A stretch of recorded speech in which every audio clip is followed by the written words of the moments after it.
My parents threw me out when I was 19. You'll end up begging on the streets, my dad said with a laugh. 15 years later, I owned 14 restaurants. Then my mom called out of nowhere and said, "We deserve 30%. I told her to check the mailbox. The process server who delivered the papers looked like he hated every second of what he was doing. He couldn't even look me in the eyes. Instead, he stared at the floor while handing over the envelope, almost as if he already knew how wrong the whole situation was. Maybe he could sense exactly what was inside. It was 5:45 that evening. The lobby smelled of browned butter and fresh rosemary. The first dinner guests were already finding their tables, and somewhere beyond the swinging kitchen doors, Lucas was singing Ahi, just like he always did whenever service was running smoothly. I tore open the envelope right there between the host stand and the dessert display. The lawsuit was full of ridiculous phrases. Parental investment recoupment. Family intellectual property. They were demanding a 30% ownership stake in every restaurant operating under the name Margaret's Table. The lawsuit had been filed by Daniel and Rebecca Holt from Lexington, Kentucky. My parents. The same parents I hadn't spoken to in 15 years. The same people who watched me shove everything I owned into a garbage bag when I was 19, 4 months pregnant, and actually laughed while locking the front door behind me. Now they wanted 30% of the restaurant group I'd spent years building across 3 states. It all started with one recipe book, $20,000, and the kind of anger that only grows stronger after someone tells you that you'll never become anything. I folded the legal papers neatly into thirds, walked straight into the kitchen, tied on my grandmother's old apron, and started making a few phone calls. Those calls would eventually destroy my parents' case, and, before everything was over, one of their marriages too. Before I go any further, you need to understand my father. Daniel Holt was an incredibly talented chef. He wasn't a good man. He wasn't dependable, either.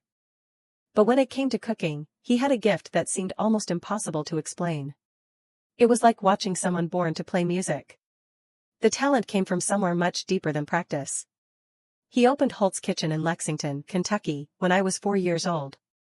By the time I turned 7, I was standing on top of a milk crate learning how to break down whole chickens. At 14, he trusted me to work the flat-top grill by myself, and the scar across my right palm still reminds me of the first time I learned what happens when you lose focus around hot steel. I truly loved that restaurant. I loved the chaos of the Saturday lunch rush. I loved the smell of cast iron, fresh coffee, and my grandmother's cornbread filling every corner of the building. That cornbread stayed the most requested item on the menu for 22 straight years. My grandmother's name was Constance Margaret Holt. Everyone called her Connie. She was the real reason that restaurants succeeded. Not because she worked behind the counter every day, she didn't, but because, 2 years before she passed away, she placed a worn green leather recipe book into my hands and spoke 6 simple words that didn't make sense until I had absolutely nothing left. Feed people, do not just serve. She said those words while she was dying. We were sitting in a hospital room in Lexington, with thin strips of October sunlight shining through the blinds. I was 17 years old. I held her hand and promised her I understood exactly what she meant, even though I really didn't. 2 years later, I finally did. Everything changed when I was 19. I was 4 months pregnant, unmarried, working 4 dinner shifts every week at my father's restaurant while also taking business classes at the local community college. The baby's father was already gone. That's another story for another day. My father found out about my pregnancy on a Tuesday. By Thursday, he'd already decided what he was going to do. I can still remember the sound of his voice. He wasn't yelling. Honestly, yelling would have been easier to handle. Instead, he spoke in this calm, almost amused tone, the voice of someone who had already decided your future and thought the ending was obvious. He told me to pack whatever I could fit into one bag. He said I had until morning to leave. Then he laughed. It wasn't exactly cruel. Somehow it was even worse than that. It was dismissive. It was the laugh of a man who honestly believed he was watching an unavoidable ending. A young woman with nothing. Headed nowhere. Certain to be begging on the streets before winter arrived. My mother sat quietly at the kitchen table and never said a single word. That was always how Rebecca Holt operated.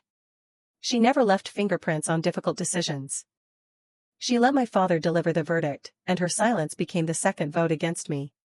I grabbed the garbage bag. I packed my clothes. Then I took the worn green leather recipe book from the shelf because it was the only thing in that house anyone had ever given me freely and with genuine love.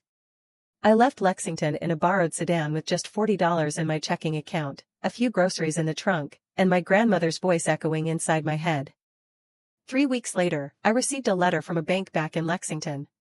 Inside, I learned that my grandmother had quietly opened a savings account in my name. The balance was exactly $20,000. I sat in the parking lot of a Kroger in Bowling Green, Kentucky, and cried for nearly 20 minutes. After that, I deposited the money, rented a tiny kitchen inside a strip mall that constantly smelled like carpet glue, bought used equipment from Craigslist, and opened a simple takeout window. I was only 19. I was pregnant. I had no culinary degree. I didn't have business connections. I didn't have family anymore.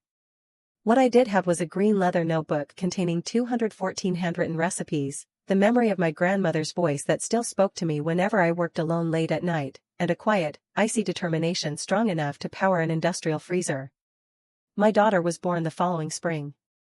I named her Abigail. I gave Abigail my grandmother's middle name, so she'd always carry a part of the woman who had saved my life. By summertime, customers were waiting 6 weeks just to order from my little takeout window. When Abigail turned 3, I opened my first full restaurant. By the time she was 7, I owned 3. And now, standing in my lobby with those legal papers in my hand, I owned 14. 14 restaurants spread across Kentucky, Tennessee, and Ohio. The flagship location, Margaret's Table, stayed booked 3 weeks in advance because the table had always been the heart of everything my grandmother believed. That night, at exactly 8:15, I called Claire Donovan.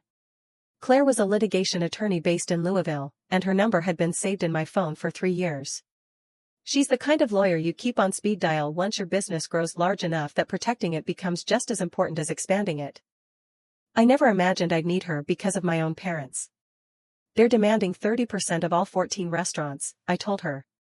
Their entire argument is based on my late grandmother's recipes.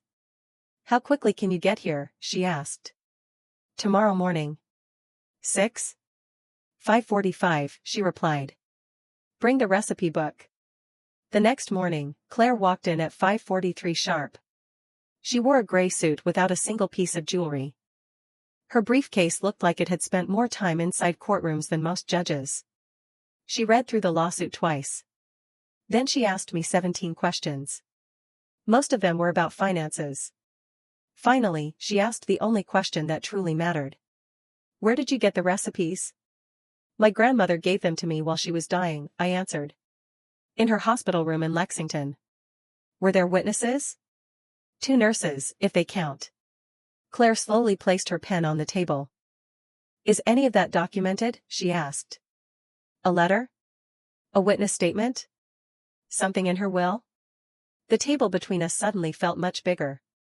I quietly shook my head. There wasn't any paperwork. There was only a dying grandmother, a 17-year-old granddaughter, and a promise made beneath soft October sunlight pouring through hospital blinds. That was all. Claire took a slow breath. The intellectual property claim has enough legal standing to move forward, she explained in the calm, careful voice of an attorney used to delivering expensive news.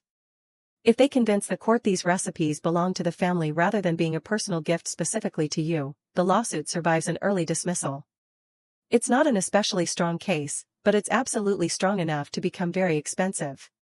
Then Claire paused for a second. My guess is your parents didn't come up with this on their own, she said. That phrase, parental investment recoupment, that's legal language. Average retirees don't invent wording like that. Someone wrote this lawsuit for them. That made sense. My father worked 3 days a week doing building maintenance. My mother had retired after spending years organizing church dinners, funerals, and potlucks at Grace Lutheran Church in Lexington. She managed more than 300 volunteers with laminated spreadsheets and the kind of smile that could convince a grieving widow to bring her own casserole to her husband's memorial reception. If someone was paying for an attorney to represent them, there had to be a reason. And if there was a reason, Rebecca Holt almost certainly knew exactly what it was. Claire gathered her papers and stood up. Your grandmother must have had an estate attorney, she said. Even small estates need one. Find that lawyer. If there's any paperwork showing what she actually intended, that's where you'll find it.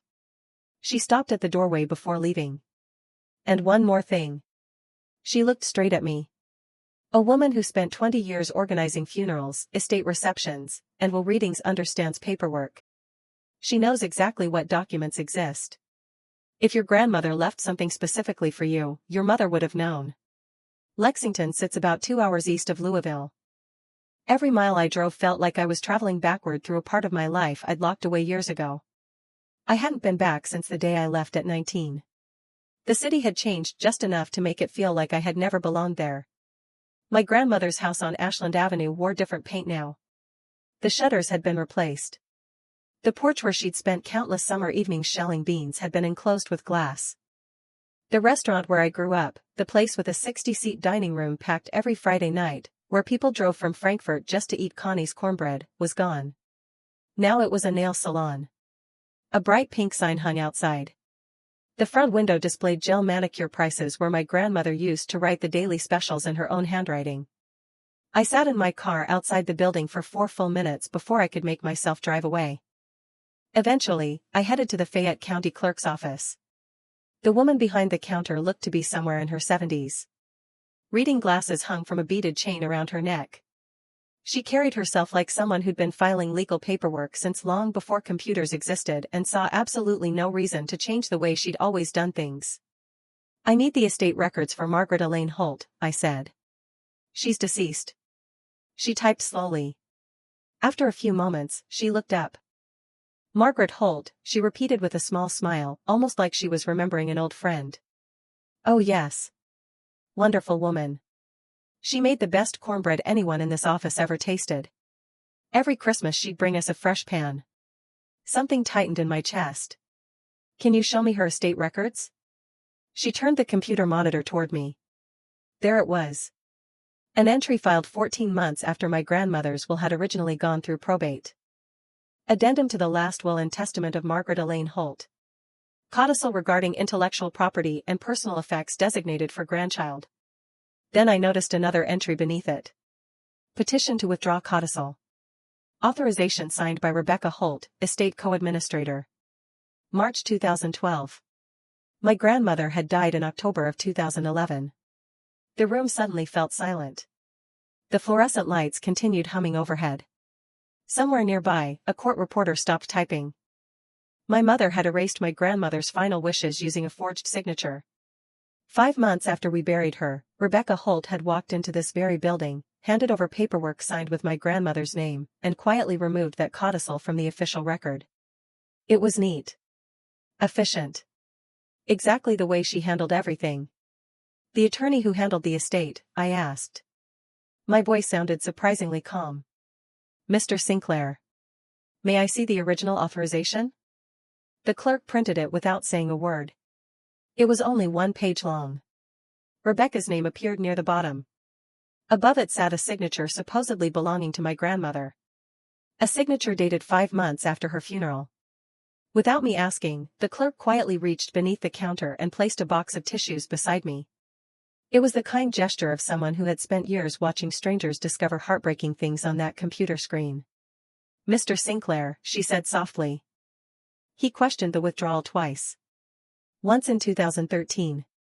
And again in 2015. Both times he was told a family member had authorized it. He never pushed the matter any further. She hesitated. "But I never thought he believed that explanation." I called Claire. She answered before the second ring finished. "The codicil was real," I said. "It was officially filed. My mother removed it using paperwork signed 5 months after my grandmother died." There were 3 seconds of complete silence. Finally, Claire spoke. "That wasn't a withdrawal. That was the destruction of a legal estate document using forged authorization." She paused again. "That changes everything. Everything. If Mr. Sinclair kept his records, and estate attorneys always keep copies, their intellectual property argument falls apart.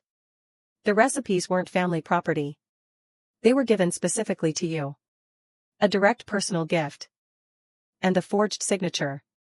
She didn't finish the sentence. She didn't have to.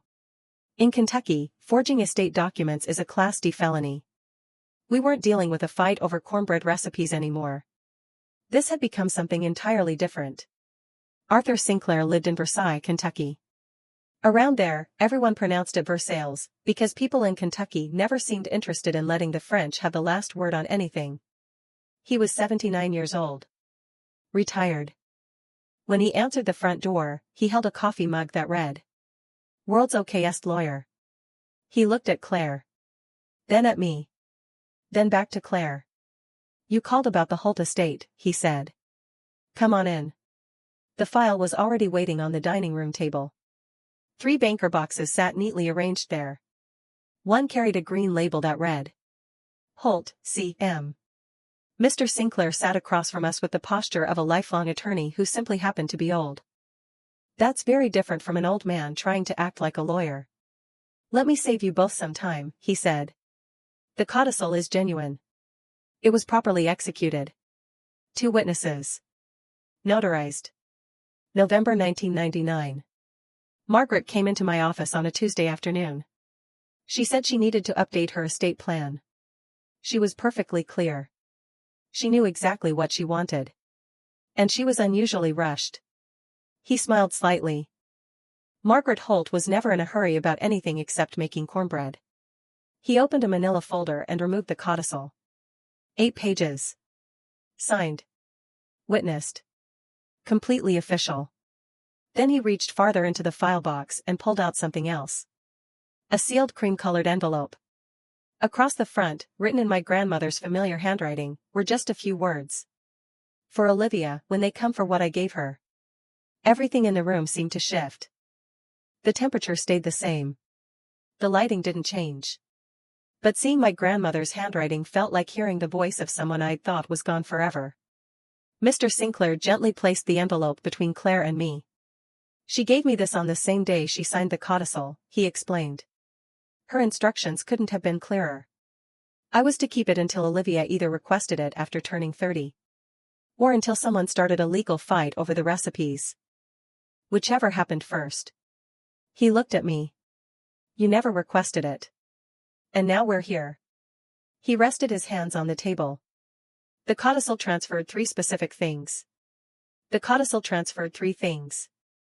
First, it gave every piece of my grandmother's culinary intellectual property, every handwritten recipe, cooking technique, and related document, directly to me, Olivia Marie Holt. Not to the Holt family. Not to my father. To me by name. Second, it created a $20,000 educational trust at a Lexington bank that I could access on my 18th birthday. Third, it declared that the original green leather recipe book was a personal gift from Margaret to me. It wasn't part of the estate, wasn't subject to probate, and under no circumstances could it ever be treated as family property. The $20,000. The unexpected letter from the bank. The money that had shown up without any explanation. That was the money that rented my tiny strip mall kitchen in Bowling Green. It paid for the used equipment. It kept food on my table during those first 6 impossible months when I was trying to build a business that, on paper, never should have survived. For years I'd convinced myself it had all come from luck. Or determination. But it hadn't. It came from Connie. She had sat in this very lawyer's dining room years earlier and quietly built a safety net beneath a granddaughter who didn't even know she was about to fall. For 15 years I'd told investors, reporters, Lucas, and even myself that I had built everything from absolutely nothing. I described the first $20,000 as some mysterious inheritance from a distant relative. I treated the recipe book as little more than sentimental family history with no real legal value. None of that was true. Every piece of it had been planned in advance by a woman who never lived long enough to find out whether her plan would actually work. Claire was talking. It took me a second to pull myself back and actually hear her. "This changes everything," she said. "The intellectual property claim falls apart. The startup money came from a trust established by Margaret, not from Daniel or Rebecca. And if that's true, their argument about parental investment has no legal foundation." Mr. Sinclair walked us to the front door. When we stepped onto the old porch, next to a mailbox shaped like a largemouth base, he gently rested a hand on my arm. It wasn't the gesture of an attorney. It was the gesture of a grandfather. She talked about you every time she came here, he said. Not about the recipes. About you. He smiled. She said that when she cooked, most people watched what she was doing. But you listened. She always said you could tell exactly when butter was ready just by listening to the sound it made in the pan. The street was quiet. Somewhere in the distance, a dog barked twice before everything went silent again. Oh, he added, almost as an afterthought. One more thing. Margaret told me the cornbread recipe inside that book is intentionally wrong. He shrugged. She said she'd explain it someday. She never got the chance. The depositions were scheduled for a Thursday near the end of October. We met at Claire's office. My parents' attorney was a man named Victor Harper. The first thing I noticed was that his tie was just a little too short. The second thing he asked was where they kept the coffee. My father walked in at 9:12 that morning. He never looked me in the face. Instead, his eyes settled on my hands. Claire eased into the questioning. She started with harmless topics. The restaurant. Its best years. The number of employees. Daniel answered comfortably, almost warmly. He talked like a man remembering the best version of himself. The successful restaurant. The crowds. The food people happily drove 40 minutes just to eat. Then Claire changed direction. Mr. Holt, she asked calmly, after your daughter left home in 2011, did you continue claiming her as a dependent on your federal tax returns? My father opened his mouth. Then he closed it again. Without saying a word, Claire slid 3 documents across the table. IRS transcripts. Tax years 2012. 2013, 2014. Every one of them listed Olivia Holt as a dependent of Daniel and Rebecca Holt. 3 straight years of claiming tax benefits for the daughter they'd thrown out with nothing but a garbage bag. Daniel stared down at the papers. His jaw worked back and forth like he was chewing words he couldn't force himself to say. Finally he muttered, my wife handled the taxes. Victor Harper immediately requested a recess. He stepped into the hallway. Through the frosted glass wall, I could see his outline leaning forward with both hands planted on his knees. When he returned a few minutes later, his tie somehow looked even shorter. The afternoon session had a completely different atmosphere. Rebecca arrived at 12:55. Her hair was perfectly styled. Her blouse looked freshly pressed. She smiled politely at the receptionist. Then the court reporter. Then Claire. It was the practiced smile of someone who had spent her entire life being the most organized person in every room she entered. She clearly expected this room to be no different. Again, Claire started gently. When did the restaurant close? What role did you play in settling the estate? How long have you been married to Daniel? Rebecca answered every question with surgical precision. Each response contained exactly what had been asked. Nothing more. Nothing less. No unnecessary details. No openings. Then Claire shifted. Were you aware that a codicil was filed approximately 14 months after Margaret Holt's original probate? Rebecca didn't blink. She folded her hands neatly on the table the same careful way she'd once folded dinner napkins. Every movement looked deliberate. Margaret was elderly and became confused during her final years, she replied. Any documents created during that period may not accurately reflect her actual wishes. Claire quietly placed the withdrawal authorization in front of her. This document bears your signature, Mrs. Holt. She tapped another signature. And above yours is what appears to be Margaret Holt's signature. It is dated March 2012. Rebecca studied the paper. Her face never changed. Any paperwork submitted was completed at Margaret's request and with her knowledge. Claire didn't react. Margaret Holt died in October of 2011. She paused. This document is dated 5 months after her death. Can you explain how a deceased woman authorized the withdrawal of her own codicil? Nobody moved. The room suddenly felt very still. Rebecca's hands pressed together just a little tighter. Her knuckles turned one shade paler. Less than 2 seconds later, she recovered. If there's a problem with the dates, she said evenly, that's simply an administrative issue. Victor Harper looked at Rebecca. Then at the document. Then back at Rebecca. He started to speak. Instead, he quietly closed his mouth. After they left, Claire and I remained alone in the conference room. Neither of us spoke for a while. Finally she broke the silence.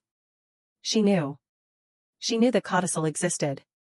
She knew exactly what it said. And she made sure it disappeared. Claire paused before continuing. That date isn't an administrative mistake. It's a forged authorization on a deceased person's estate record. The following Monday, Claire filed our counterclaim. Tax fraud against Daniel. Destruction of estate documents against Rebecca. And a motion asking the court to dismiss their original lawsuit entirely. By Wednesday, Victor Harper officially withdrew from representing them. His withdrawal letter included the phrase * irreconcilable differences between counsel and client. Asterisk. That's legal language for something much simpler. My clients lied to me, and I want out. Rebecca didn't give up. She hired a new attorney named Mitchell Dawson. The ties he wore probably cost more than Victor Harper's entire wardrobe. His reputation was built on turning ordinary family disagreements into full-scale legal wars. 10 days later, Dawson filed his response. The heart of his argument was one phrase. Undue influence. According to his filing, I had manipulated my elderly grandmother. He claimed I'd isolated her from the rest of the family and pressured her into signing estate documents that unfairly favored one granddaughter over everyone else. His evidence consisted of 14 photographs. Every single one showed me with Connie. Visiting her in the hospital. Sitting beside her bed. Holding her hand. Reading books to her. Feeding her soup. Every photograph had a date stamped on it. Every single one was presented as evidence that I had isolated my grandmother instead of simply loving her. They had taken pictures of a granddaughter caring for the woman who raised her and somehow turned those moments into proof of a crime. Looking closer, I noticed something else. Every photo had been taken from the hospital doorway.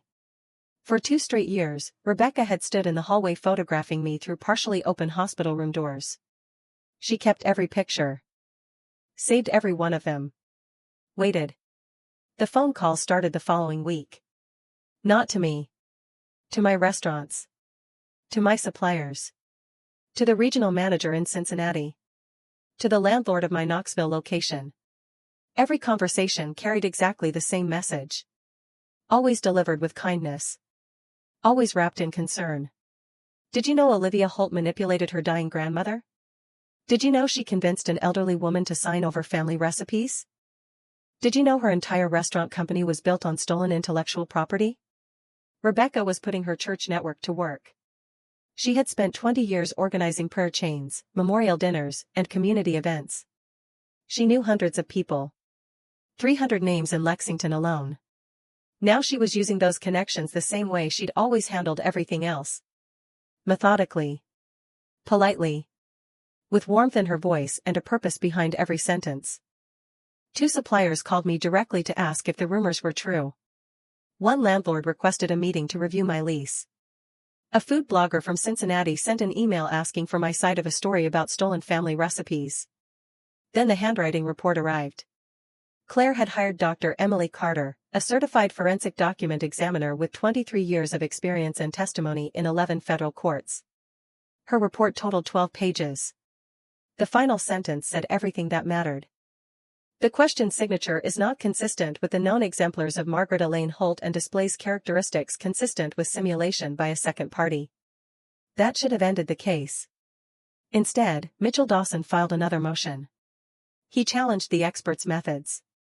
Requested an entirely new independent examination. Argued that elderly people often show natural variation in their signatures.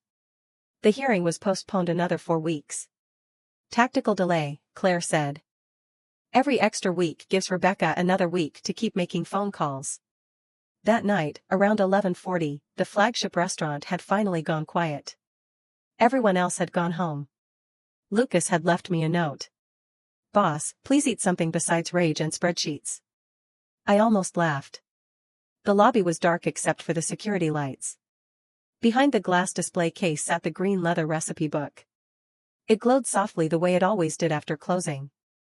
For 15 years, that book had rested safely behind glass. Protected. Untouched. Almost like a museum piece. The foundation of everything I'd built. And then I realized something. I had never read past page 187. When I unlocked the case, the small click sounded like someone finally letting out a long-held breath. The book felt heavier than I remembered. The leather had softened with age. The pages carried the faint scent of cinnamon mixed with thyme. I'd spent 15 years using the first 187 recipes. Those recipes had built 14 restaurants across 3 states. But 27 pages still remained. I had never once turned to them. The next page wasn't a recipe at all. It was a letter. Dear Olivia. If you're reading beyond the recipes, then you're finally ready. Or you're desperate. With you, sweetheart, it was always hard to tell the difference. I just stared.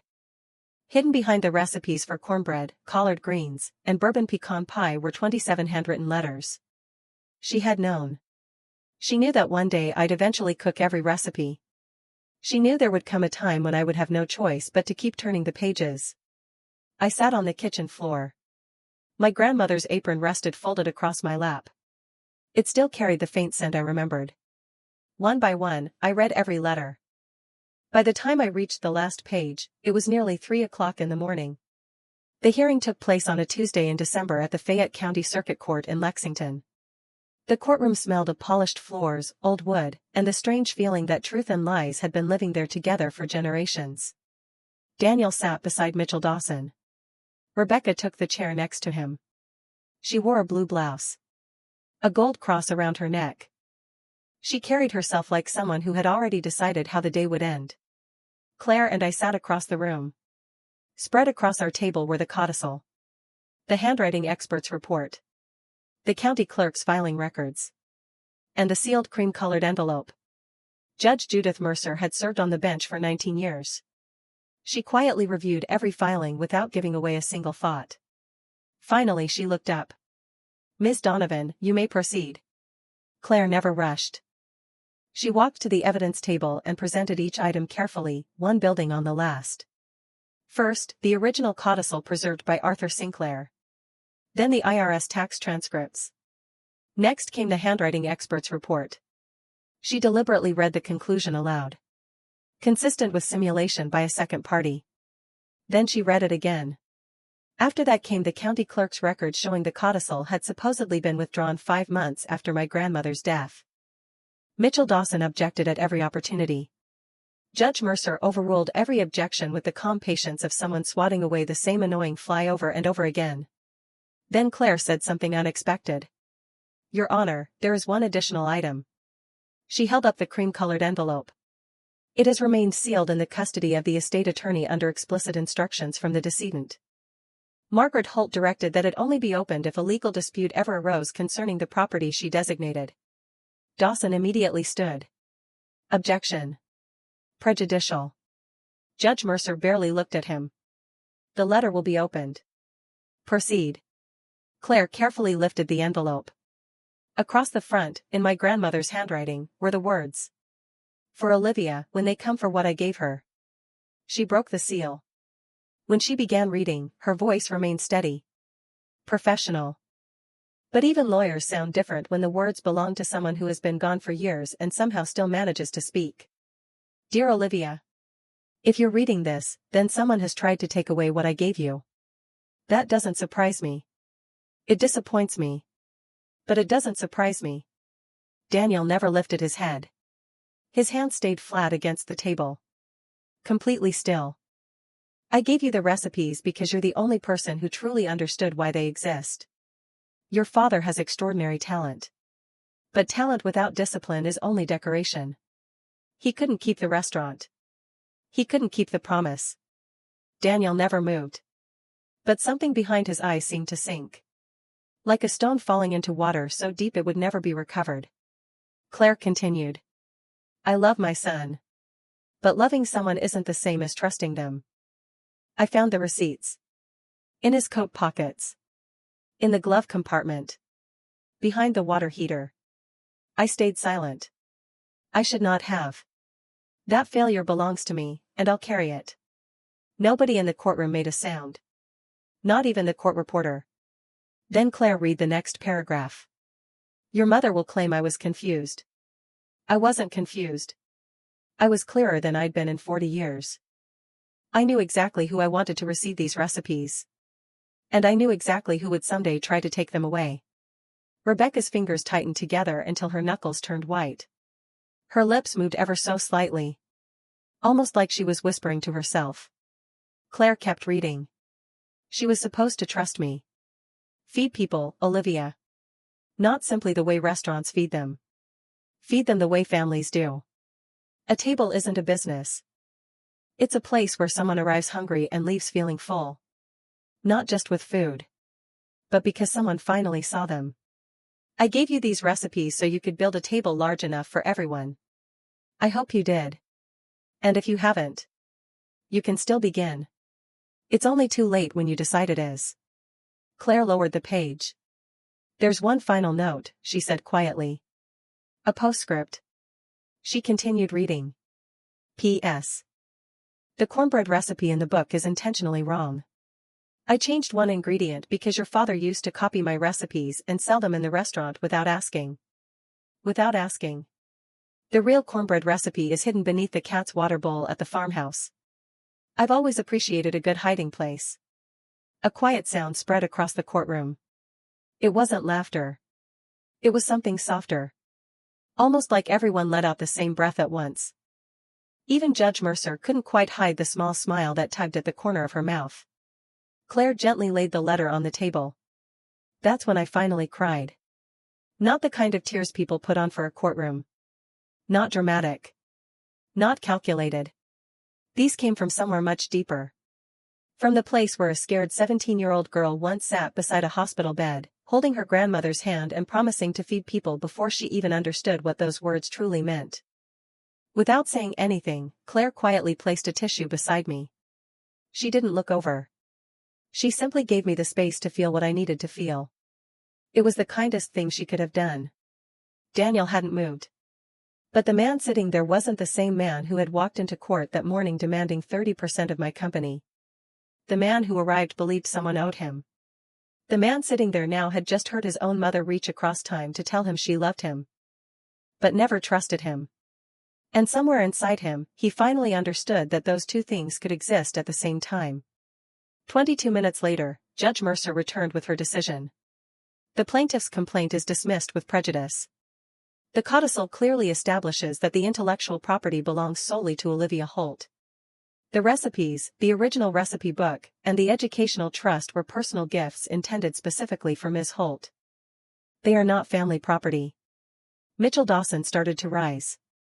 The judge continued before he could speak.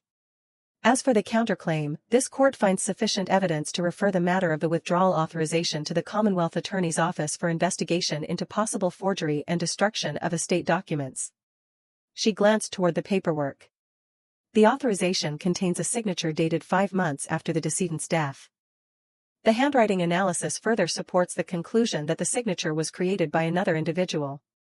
Then she looked directly at Rebecca. I have presided over many estate disputes driven by grief, misunderstanding, and genuine confusion. This case does not appear to fall into any of those categories. Rebecca never changed her posture. The gold cross around her neck caught the courtroom lights. When she finally spoke, her voice remained calm and warm, as though nothing unusual had happened all morning. I did what I believed was necessary to protect this family. Judge Mercer turned toward the court reporter. Please note that statement for the record. Then she delivered the final order. All court costs and attorney's fees are assessed to the plaintiffs. The criminal investigation moved forward. The marriage didn't. Not because Daniel discovered Rebecca had forged a signature. That wasn't what destroyed them. What finally broke them was learning that Rebecca had known about the codicil for 15 years. And had never told him. She handled information the same way she handled everything else. Quietly. Carefully. Without ever leaving fingerprints behind. For 15 years Daniel believed I had stolen something that wasn't mine. For 15 years he never knew his own mother had spent her final years trying to protect me. And for every one of those years, the woman sitting beside him at the dinner table knew both truths. And chose silence. When court ended, they didn't leave together. 3 weeks later, on a cold Saturday morning in January, our hostess found a package sitting at the front desk of the flagship restaurant. There was no name. No note. No return address. Inside rested an old carbon steel chef's knife. Its wooden handle had been worn smooth along one side by decades of use. The blade had been sharpened so many times that only a narrow strip of steel remained. Lucas carried it back to me. "This came from your father's kitchen," he said softly. "Didn't it?" The moment I wrapped my fingers around the handle, I knew. It fit my hand perfectly. Some objects seem almost made for you. This one had been. The worn groove matched the shape of my grip because it had been carved by the same family hands. His hands. My hands. The hands my grandmother once wrote about. He hadn't come inside.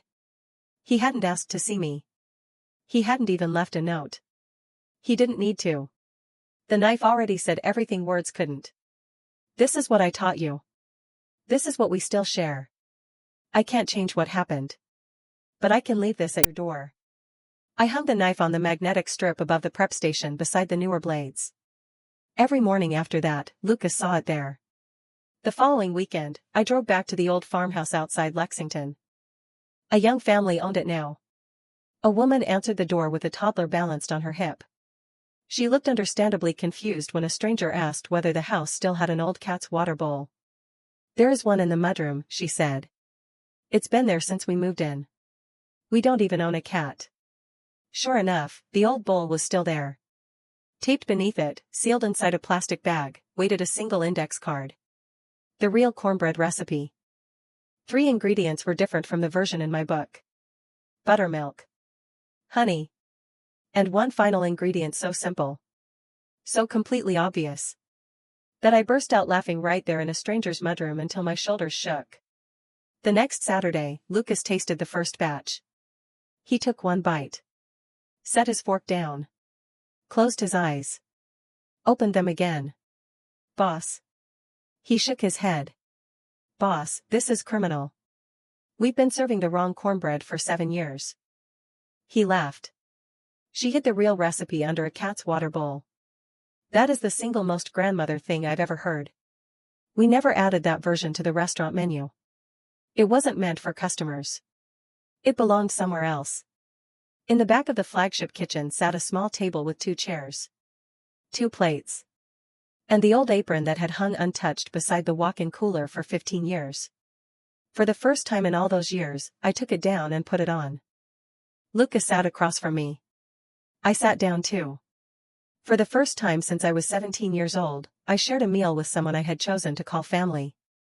My grandmother left behind 214 recipes. I spent 15 years turning those recipes into 14 restaurants. But it took a lawsuit. A sealed letter. And one intentionally incorrect cornbread recipe. Before I finally understood what she had really left me. It wasn't a business. It wasn't a cookbook. It wasn't even the recipes. She gave me a place at the table. Sometimes the people who raised you eventually come looking for what you built without them. They'll call it loyalty. They'll call it family. They'll say it's something they're owed. But there's a difference between a gift freely given and a debt someone believes you owe. My grandmother understood that better than anyone. She understood it well enough to write it down. Seal it inside a cream-colored envelope. Leave it with a lawyer for 15 years. She understood it well enough to hide the real recipe beneath a forgotten cat's water bowl inside a house she'd never returned to. Just in case the granddaughter who needed it most eventually found her way home. She was right. She always was. I just had to run out of recipes before I finally understood what she'd been trying to teach me all along.